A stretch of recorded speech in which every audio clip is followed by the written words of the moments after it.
a ir leyendo qué fue lo que ocurrió, para que ya hablen de que descendieron del monte. Entonces, por favor, vamos leyendo. Mateo 17:1 dice: 6 días después, Jesús tomó a Pedro, a Jacobo y a Juan, su hermano, y los llevó aparte a un monte alto. Y se transfiguró delante de ellos, y resplandeció su rostro como el sol, y sus vestidos se hicieron blancos como la luz. Y aquí les aparecieron Moisés y Elías hablando con él. Entonces Pedro dijo a Jesús: Señor, bueno es para nosotros que estemos aquí. Si quieres, hagamos aquí 3 enramadas, una para ti, otra para Moisés y otra para Elías. Mientras él aún hablaba, una nube de luz los cubrió. Y he aquí una voz desde la nube que decía: Este es mi Hijo amado, en quien tengo complacencia, a él oíd. Al oír esto, los discípulos se postraron sobre sus rostros y tuvieron gran temor. Entonces Jesús se acercó y los tocó y dijo: Levantaos, no temáis. Y alzando ellos los ojos, a nadie vieron sino a Jesús solo. Entonces acá está mostrando un acontecimiento muy importante para los discípulos y para, lógicamente, Jesús. Y es que Él se transfiguró, Él se mostró como es en espíritu. Él mostró su majestad, mostró su poder, lo mostró delante de sus discípulos. Y ellos, claro, se asombraron al ver esto, y resulta que Jesús no estaba solo. ¿Con quién estaba Él? Con Elías y Moisés. Y veíamos cuando se explicó esta porción que Elías representa a todos los profetas y Moisés representa la ley. Así que Jesús está con los de la ley, entre comillas, y con los profetas. Y está Él ahí y está hablando. Y Jesús y Pedro, que siempre es tan activo, dice: vamos a hacerles 3 enramadas, ¿qué te parece, Jesús? Y estaba hablando así, cuando de pronto llega, ya en el 9 dice, en el 5 dice: mientras él aún hablaba, una nube de luz los cubrió. O sea, Jesús es luz, se muestra como luz, porque así es el Padre. Pero además llega otra vez una luz y dice: y los cubrió. ¿Por qué? Porque ahora es el Padre que dice así: este es mi Hijo amado, en quien tengo complacencia, a él oíd. Y se está refiriendo a Jesús. Es el mismo Dios, y hay 3 discípulos viendo esto, que Jesús es reconocido por el Padre como su Hijo amado, en quien tiene complacencia. Entonces está Jesús, Moisés, Elías, pero Dios solo se dirige hacia Jesús, porque nuestros ojos deben de estar puestos en Jesús. Cada uno de estos hombres representaba a alguien muy importante para los judíos, pero ojos puestos en Jesús. Y dice: al oír esto, los discípulos se postraron. Entonces es impresionante, porque ellos parecieran no haber estado postrados cuando vieron a Jesús resplandecer, cuando vieron que estaban hablando con Elías y Moisés, pero escuchan la voz de Dios y ahí mismo se postran. Y entonces dice: al oír esto, los discípulos se postraron y tuvieron gran temor. Entonces Jesús se acercó y los tocó y les dijo: levantaos y no temáis. Y ellos alzaron los ojos, ¿y a quién vieron? En el 8, a Jesús. Jesús es nuestro centro. Claro que la ley es muy importante. Los profetas vinieron hablando de Jesús todo el tiempo, pero dice: y alzando los ojos, a nadie vieron sino a Jesús solo. Él es nuestro centro. Y ahora sí, la porción que nos corresponde dice: cuando descendieron del monte, Jesús les mandó diciendo: no digáis a nadie la visión hasta que el Hijo del Hombre resucite de los muertos. Imagínense los discípulos viendo a Jesús transfigurado, viendo cómo hablaba con ellos, habiendo escuchado la voz del Padre, y va y Jesús les dice: guarden silencio, no digan nada. Yo creo que para ellos fue demasiado impresionante, como Jesús, ¿cómo me voy a quedar callado? ¿Cómo no vamos a contar si te vimos como eres, como un ser espiritual poderoso y ahora nos estás diciendo guarda silencio? ¿Pero hasta cuándo? Entonces, bueno, primero la primera pregunta es ¿por qué Él les habrá dicho que guardaran silencio? Vamos a ver, por favor, Mateo, vamos a ver acá. Dice acá, perdón, espérate. Vamos a ver, sí, Mateo 12 del 14 al 20. ¿Por qué Jesús les dice no digan nada hasta que resucite? Entonces Mateo 12, ahí atrásito.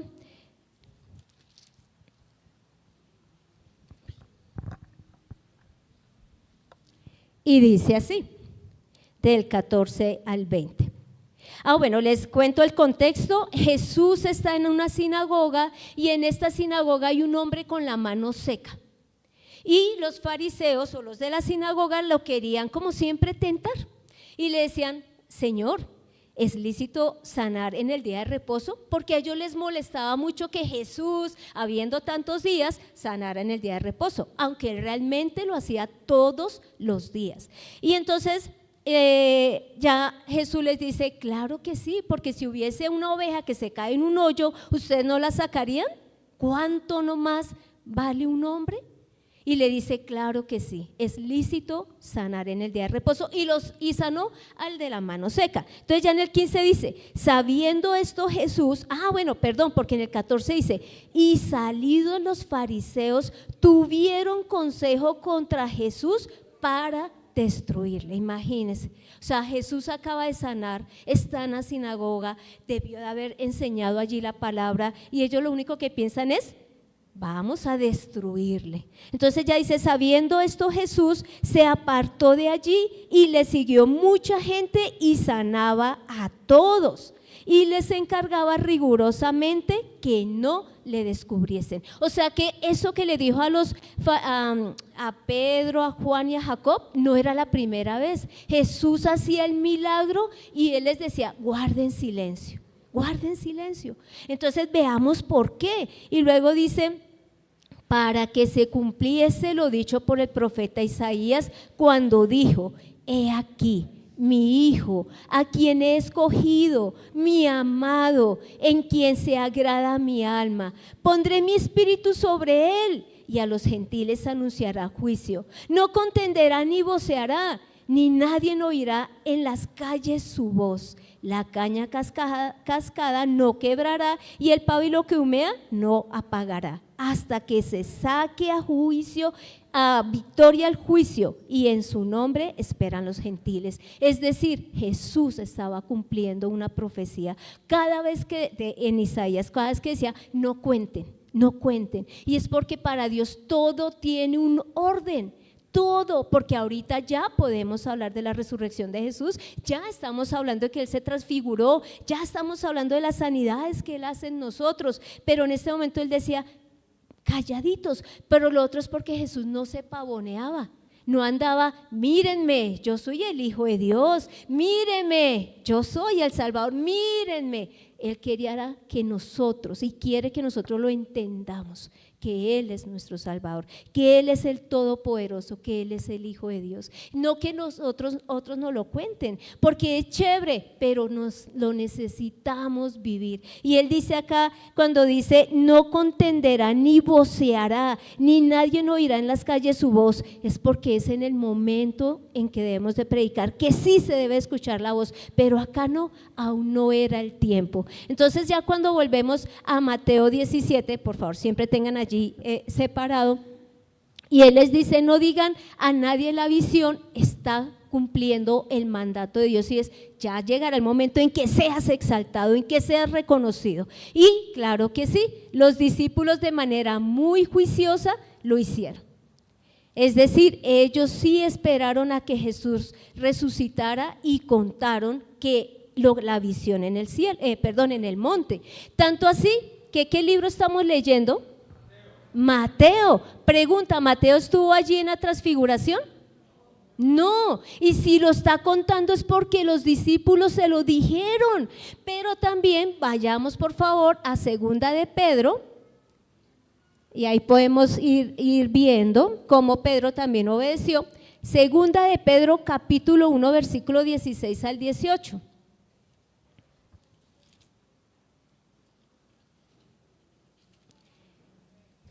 Segunda de Pedro, capítulo 1, del 16 al 18, y dice así, ya estamos allí, Pedro es de los últimos libros.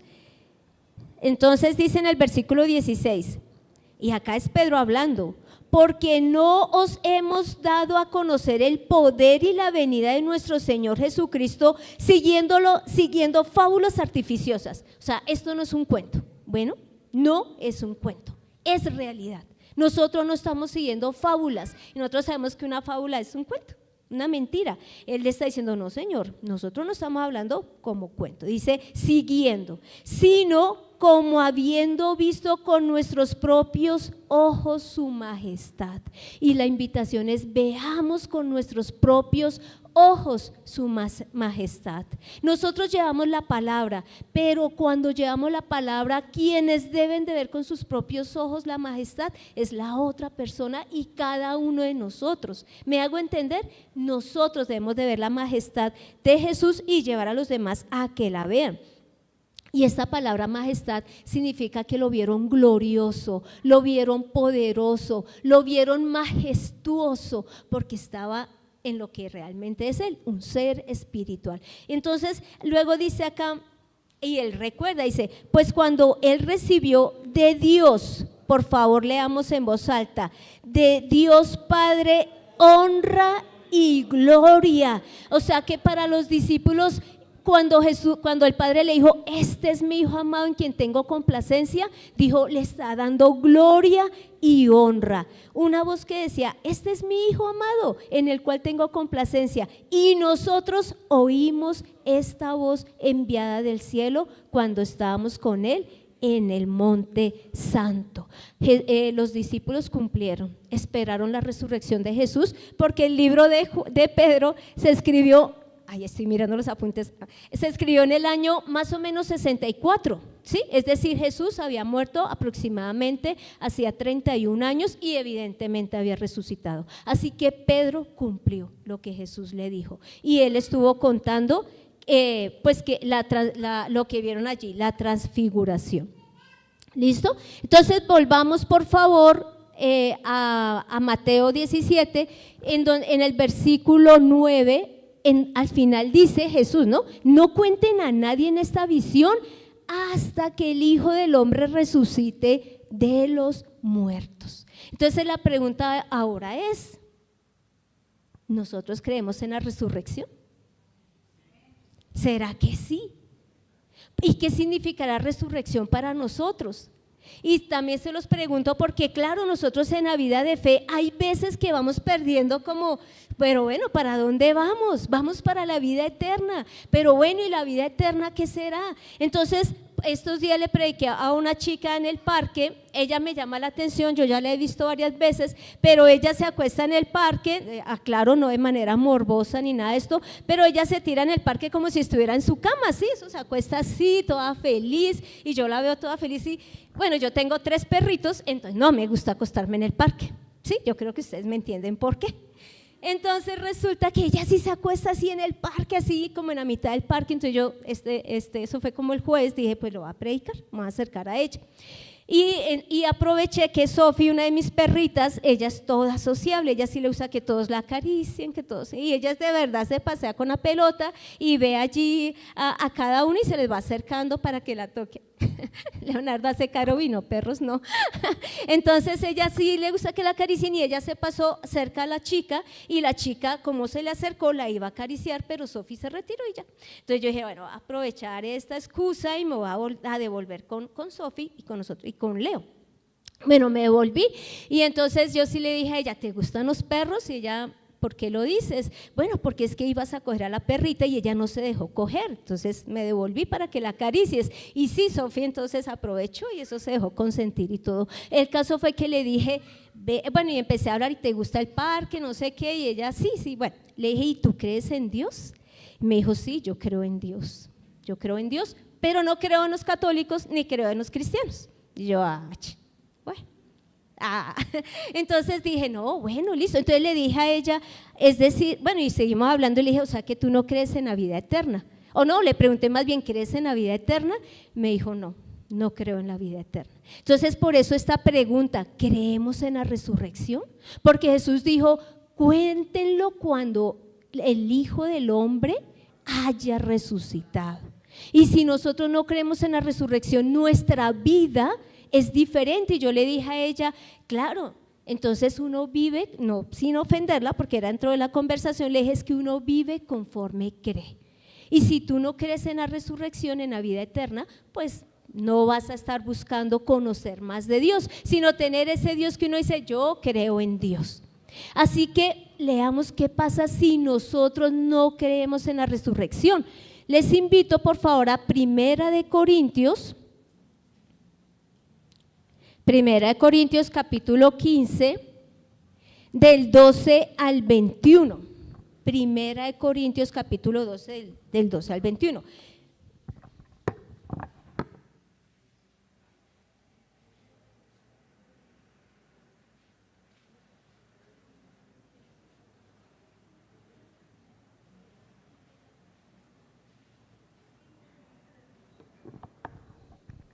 Bueno, entonces acá vamos a ver qué pasa si no creemos en la resurrección. Dice así, 1 Corintios 15 del 12 al 21. Pero si se predica de Cristo que resucitó de los muertos, ¿cómo dice algunos entre ustedes que no hay resurrección de los muertos?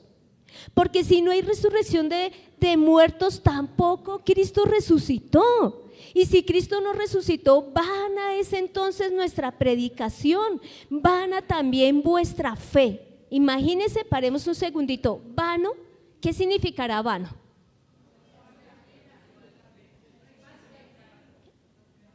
¿Vano qué?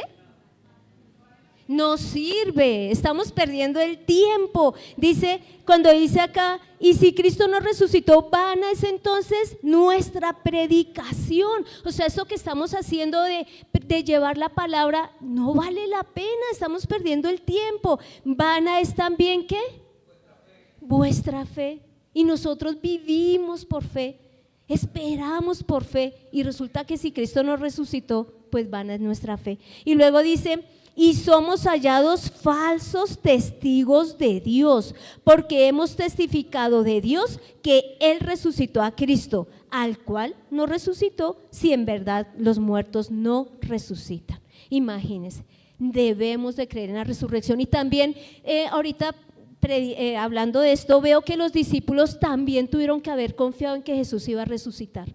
Porque si no lo hubiesen creído, hubieran salido a contar antes de tiempo, pero ellos se quedaron callados. Si nosotros vemos Mateo 17 y si viéramos como si fuese una cronología todos los capítulos, estaríamos diciendo que Jesús estaba como en la mitad de su ministerio. O sea, no iba a morir al otro día, no iba a resucitar al otro día. Entonces, pero Pedro, Jacobo y Juan esperaron, porque ellos creyeron en la resurrección. Y luego dice acá 16, porque si los muertos no resucitan, tampoco Cristo resucitó. Y si Cristo no resucitó, vuestra fe es vana, aún estáis en vuestros pecados. Imagínense, o sea que acá también nos está enseñando la resurrección de Cristo, la que muestra el regalo maravilloso de que nuestros pecados sean perdonados. Porque si Él murió en la cruz y resucitó, es porque Él es Hijo de Dios. Nadie más ha podido morir y resucitar por sí mismo. Y ese sacrificio en la cruz y es el que limpia nuestros pecados. Y acá dice, aún estáis en vuestros pecados. Así que si nosotros no creemos en la vida eterna, si nosotros no creemos en la resurrección, pues vana es nuestra fe y estaríamos aún con nuestros pecados encima.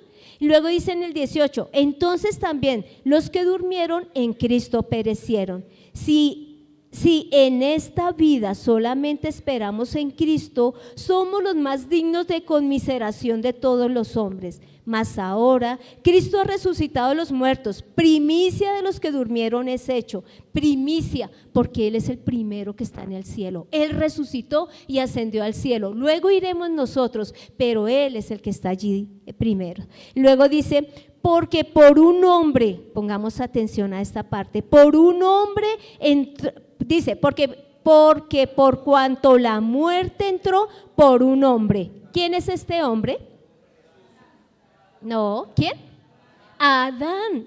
Nosotros vivimos en muerte espiritual, pues desde Adán, porque su espíritu viene en nosotros. Entonces dice, porque por cuanto la muerte entró por un hombre, es decir, Adán, también por un hombre la resurrección de los muertos. Esa es ser nuestra esperanza. Hablamos de tener fe y es fe en la vida eterna, fe en que vamos a resucitar, pero para vida eterna. ¿Listo? Entonces acá vemos la importancia de tener fe. Pasemos por favor otra vez a Mateo. Entonces mientras van buscando Mateo 17:10, hemos visto Jesús se transfiguró y Dios le dio toda la gloria y la honra a Él. Pero cuando bajaron del monte, Jesús les dijo, calladitos, calladitos, todavía no, hasta que el Hijo del Hombre haya resucitado. Y ellos cumplieron. Ahora en el 10 dice, de Mateo 17, entonces sus discípulos le preguntaron diciendo, ¿por qué pues dicen los escribas que es necesario que Elías venga primero? Y esta pregunta ellos se lo hacen porque están diciendo, bueno, tenemos acá al Hijo de Dios, acabamos de ver su resplandor, su gloria, su majestad, y ¿cómo así que nos habla de que va a morir? ¿Cómo así que nos habla de que va a morir y de que va a resucitar? Y además va y dice, bueno, y si Él es el Hijo de Dios, como había una promesa, ahorita la vamos a ver, entonces ¿dónde está Elías? Si tú eres el Hijo de Dios, ¿dónde está Elías? Y acá dice, ¿por qué dicen los escribas? ¿Y en qué se basaron los escribas? Vamos así a mirar Malaquías. Malaquías es un libro que está antecitos del Nuevo Testamento, ahí lo pueden ubicar, y vamos a leer del versículo 4, sí, Malaquías 4, versículos 5 al 6, y ahí está la promesa que por la cual estaban preguntando los discípulos a Jesús. ¿Ya la tienen? Malaquías capítulo 4, del versículo 4 al 6. Acá es Dios dándole la promesa al pueblo de Israel. Dice, acordaos de la ley de Moisés, mi siervo, al cual le encargué en Horeb ordenanzas y leyes para todo Israel. He aquí, yo os envío el profeta Elías antes que venga el día de Jehová, grande y terrible. Él hará volver el corazón de los padres hacia los hijos y el corazón de los hijos hacia los padres, no sea que yo venga y hiera la tierra con maldición. Acá estamos los discípulos están preguntando, ¿y esta profecía? ¿Dónde está Elías? Y lo otro es que ellos pudieron haber pensado, como vimos a Jesús hablando con Moisés y Elías, ¿será que de pronto es esto lo que cumple esta profecía? Pero resulta que no es así. Vamos a ver, y acá dice cuál va a ser la labor de Elías. Dice, él hará volver el corazón de los padres hacia los hijos y el corazón de los hijos hacia los padres, no sea que yo venga y hiera la tierra con maldición. Entonces veamos qué le contesta Jesús a los discípulos. Volvamos por favor a Mateo 17 y leemos el versículo 11. ¿Qué dice allí en el versículo 11 de Mateo 17? Ya. Espera que ustedes me ganaron. Espera. Entonces ahí dice, a la verdad Elías viene primero. Elías viene primero y restaurará todas las cosas. Les pido que leamos el 13 Entonces, el 12 y el 13, mas os digo que Elías ya vino y no le conocieron, sino que hicieron con él todo lo que quisieron. Así también el Hijo del Hombre padecerá de ellos. Entonces, tengamos esto presente, los discípulos comprendieron que les hablaba de Juan el Bautista. Entonces, sabiendo que Jesús está hablando de Juan el Bautista, que ese Elías prometido es Juan el Bautista, entonces vamos a ver cómo Juan el Bautista cumple la labor de Elías. Ya entonces nos devolvemos al 11 allí y dice, vuelvo y lo repito, a la verdad Elías viene primero y restaurará todas las cosas. Ya lo leímos también en Malaquías, pero vamos a ver a Juan cumpliendo esta labor. Así que vayámonos por favor a Lucas 1. Y vamos a leer del versículo 13 al 15. Lucas 1, del 13 al 15, y sabemos que vamos a hablar de Juan el Bautista, porque Juan el Bautista es el Elías que esperaban. Y Elías evidentemente es un profeta que se manifestó en el Antiguo Testamento, pero ahorita en Jesús es Juan el Bautista. Entonces leamos del versículo 13 al 15 y luego leemos del 16 en adelante. Entonces dice así en el 13, pero el ángel le dijo a Zacarías, no temas porque tu oración ha sido oída y tu mujer Elizabeth te dará a luz un hijo y llamará su nombre Juan. El ángel está diciendo, Elías, tranquilo, vas a tener un hijo y ese hijo se va a llamar Juan. Aquí en Lucas 1, versículo 13. Entonces dice, y le dice cuál es el nombre. Y mira lo que dice en el 14, y tendrás gozo y alegría, y muchos se regocijarán de su nacimiento, porque será grande delante de Dios. No beberá vino ni sidra, y será lleno del Espíritu Santo, aún desde el vientre de su madre. Imagínese tremenda promesa. Tremenda promesa, pero yo les quiero decir que nuestros hijos pueden ser este Juan el Bautista. Nosotros llevémosle la palabra a nuestros hijos y el Espíritu Santo, si ellos creen en Dios, va a llegar a ellos y ellos van a poder hacer esta labor de Juan el Bautista, de ser el mensajero que Dios desea. Porque acá dice cosas bellas de Juan, dice, porque será grande delante de Dios. Esa es la idea, que nosotros como iglesia seamos grandes delante de Dios porque llevemos su palabra. Dice acá, no beberá vino ni sidra y será lleno del Espíritu Santo aún desde el vientre de su madre. Imagínate, este regalo tan maravilloso que muestra el ángel a Zacarías, y así podemos ser nosotros y pueden ser nuestros hijos cuando les llevamos el mensaje. Y luego, hablando de la obra de Elías que se ve reflejada en Juan, vamos a leer del versículo 16 al 17.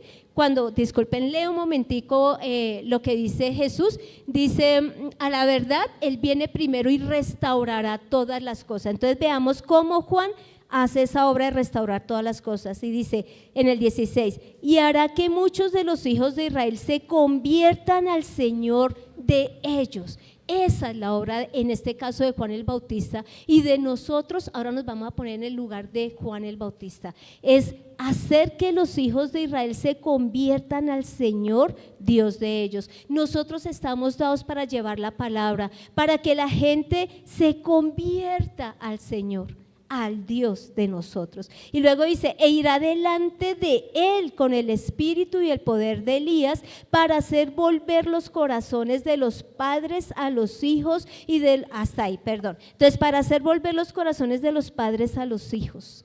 Acá también tiene que ver con la parte como familiar, terrenal, diríamos. Cuando nosotros creemos en el Señor, en nuestra casa deben de alejarse las discordias, la pelea, el problema.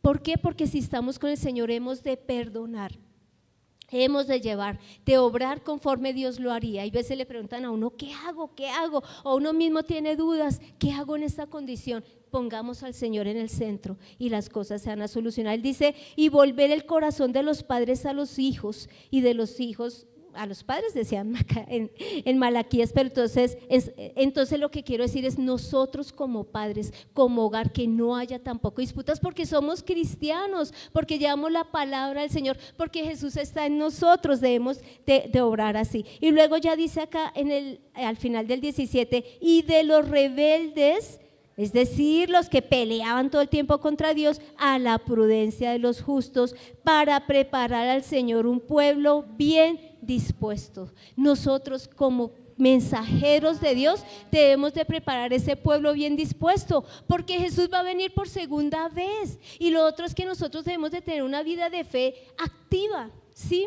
No solamente como he creído en el Señor y ya me quedo así, no, llevemos el evangelio y que las personas estén esperando a Jesús y su vida de fe también sea activa. Entonces acá estaríamos completando cuando ya Jesús les dijo, sí, Elías ya vino, dice acá, a la verdad Elías viene y restaurará todas las cosas. Ya vimos que esto se realizó a través de Juan el Bautista. Por favor sigamos en el 12 de Mateo 17, y vamos a leer solo la primera partecita que dice Jesús así. Acá sigue Jesús hablando con sus discípulos que lo acaban de ver en su transfiguración. Dice, y está hablando de Juan el Bautista, mas os digo que Elías ya vino y no le conocieron. Y nosotros vimos que en el versículo 13 dice, y ellos entendieron que hablaba de Juan el Bautista. Entonces la pregunta ahora es, ¿será que realmente no conocieron a Juan el Bautista? ¿Será que realmente no estamos conociendo nosotros también de Jesús? ¿Será que no? Veamos qué puede ser lo que está ocurriendo en nuestro corazón. Les invito, por favor, a que vayamos a Mateo 11, del 16 al 19, y vamos a ver por qué Jesús dice, y no le conocieron. Dice allí, mas os digo que Elías ya vino y no le conocieron. Mateo 11, versículo 16 al 19. Acá nosotros analicémonos aquí. Del 16 al 11 dice así, mas ¿a qué compararé esta generación? Bueno, acá está hablando Jesús. Es semejante a los muchachos que se sientan en las plazas y dan voces a sus compañeros. Bueno, entonces están en un lugar abierto y están allí. ¿Y qué dicen estos jóvenes? Diciendo, os tocamos flauta y no bailasteis, os endechamos y no lamentasteis. Hasta ahí. O sea, ellos están viendo que están ocurriendo cosas, ellos están en la plaza, están en un lugar público y ellos ponen música, no bailan, lamentan, porque acá dice endechamos, es como lamentar, es como cuando uno está en un funeral, que hay gran tristeza, bueno, hay gran tristeza, sí, porque esa persona ya no la vamos a ver, y dice, y no lamentaron, o sea, ni ustedes bailan ni lamentan.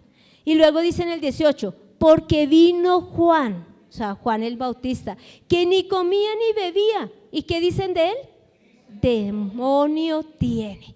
O sea, vieron a Juan que bautizaba y bautizaba a miles de personas, o sea, que no es que no lo hubieran conocido de verlo, de saber que estaba allí, sino que en su interior no lo querían aceptar.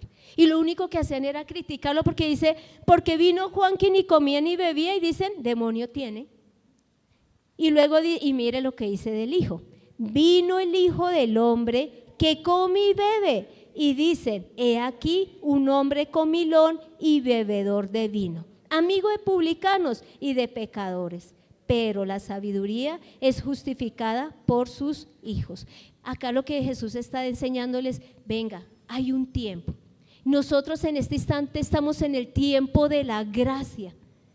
Es decir, que si hemos creído en Jesús de corazón, porque Dios conoce nuestro corazón, vamos a ser limpios de pecado y vamos a poder ir al cielo, ¿sí? Eso es lo que el Señor está diciendo, este es nuestro tiempo. Y ellos estaban viendo a Juan, no les servía. Estaban viendo a Jesús, no les servía. Es decir, no querían que llegara a sus vidas, no querían conocerlo de verdad. Entonces, ya cuando Jesús les dice, a la verdad Elías ya vino y no le conocieron, es por ese corazón endurecido. Y hemos de orar para que nuestro corazón también nos endurezca, porque muchas veces nosotros estamos viendo las cosas de Dios y no queremos obrar como Él quiere, o no queremos creer, creemos a nuestra manera. Sí, Señor, yo creo en ti, pero no me pidas que ore, no me pidas que lea, no me pidas que predique, no me pidas que avance, no me pidas, yo quiero quedarme acá. Y no, debemos de permitir que el Señor siga creciendo en nosotros.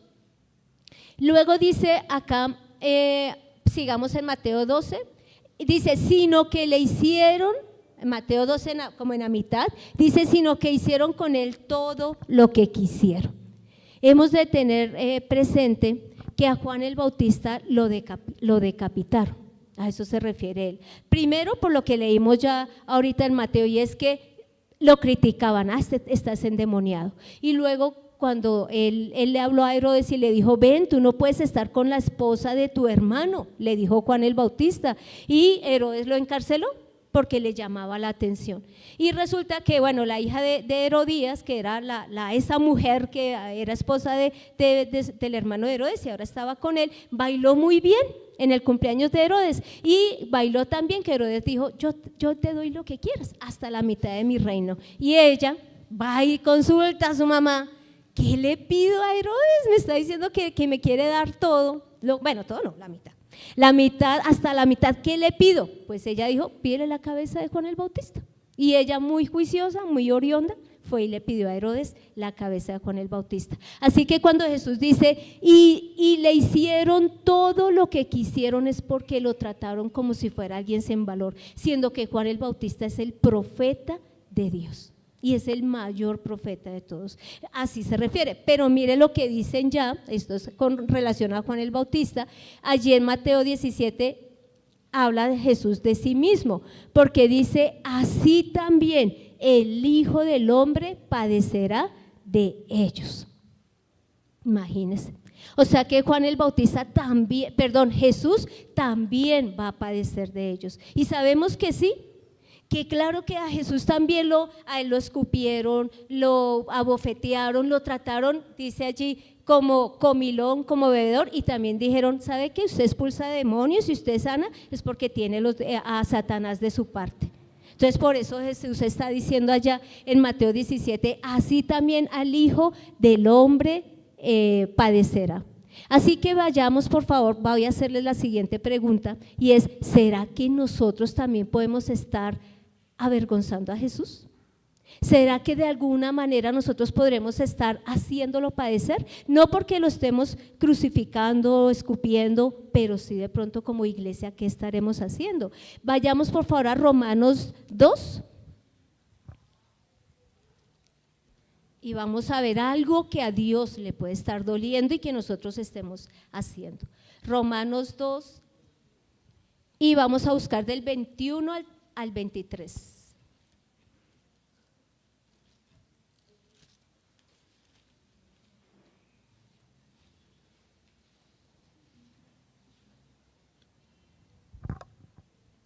Romanos 2 del 21 al 23 dice así. Bueno, la pregunta es, ¿será que nosotros también estamos haciendo de todo con Jesús? ¿Será que también lo estamos maltratando? Y dice así, tú pues que enseñas a otro, ¿no te enseñas a ti mismo? Tú que predicas que no se ha de hurtar, ¿hurtas? ¿Tú que dices que no se ha de adulterar, adulteras? ¿Tú que abominas de los ídolos, cometes sacrilegio? ¿Tú que te jactas de la ley con infracción de la ley, deshonras a Dios? Porque como está escrito, el nombre de Dios es blasfemado entre los gentiles por causa de vosotros. Analicemos, porque nosotros somos iglesia y sí, realmente uno ve a un muchacho, digamos ya que comentándoles lo del parque, yo ya conozco a la gente que consume droga, ¿sí? Entonces uno, sí, ya consume droga y ya, pues, sencillamente uno pasa, hasta nos saludamos, ¿no? Hola, hola, así, ya, uno lo conoce. Uno sabe que hay un ladrón, puede ser, que uno sepa en la cuadra hay un ladrón y sabemos quién es, puede ser. Estoy en una empresa y en esa empresa hacen trampa, puede ser. Pero resulta que si somos cristianos, ay sí, uy, ¿cómo así? ¿Cómo así que predicas que no se adulterar y mira, es casado y tiene un amante? ¿Cómo así que predicas que no se ha de hurtar y tú cristiano hurtas? ¿Cómo así que predicas que no vas a tener ídolos y tienes ídolos? ¿Ven la diferencia? ¿Cómo así que tú cristiano estás allí en el parque y estás haciendo algo que no debieras de hacer? O sencillamente en nuestro hogar. ¿Cómo tú siendo cristiano aquí en el hogar haces esto y esto? Mire lo que dice al final, porque como está escrito, el nombre de Dios es blasfemado entre los gentiles por causa de vosotros. Que no esté siendo blasfemado el nombre de Dios por nuestra causa. Porque sí, a Jesús lo vituperaron, lo escupieron y nosotros no estuvimos allá y podemos decir, ay, nosotros no estuvimos ahí, ay, somos salvos, ay, no, nosotros no hicimos esa embarrada, pero analicemos nuestro comportamiento, nuestra vida de fe, que no estén otras personas blasfemando, no aceptando a Dios por lo que vieron en nosotros. Y luego, por favor, volvamos a Mateo 17. Y leamos ya el último versículo que dice, Mateo 17, entonces los discípulos comprendieron que les había hablado de Juan el Bautista. Claro, todo esto, vamos a retomar todo. Ellos estaban en el monte, bueno, ya habían bajado, pero estuvieron en el monte Jesús se transfigura, Jesús está hablando allí con Elías, con Moisés, Dios aclara que el importante es Jesús. A Él lo debemos de conocer, pero ¿saben cómo lo debemos de conocer? Como hombre, pero también como el que murió y como el que resucitó, y de todas las maneras debemos de amarlo, de todas, ¿sí? Nuestra fe no va a estar basada cuando Jesús solo resucitó, porque ahí perdonó mis pecados, o cuando murió, se quedó allí en la cruz para siempre, y ahorita que es Semana Santa, aprovechamos para recordar que Él se quedó en la cruz. No. O es hombre. Alguna vez un señor me dijo, sí, Jesús es un hombre que Dios tomó de entre los muchos hombres y da ejemplo. ¿Podemos también tomarlo así?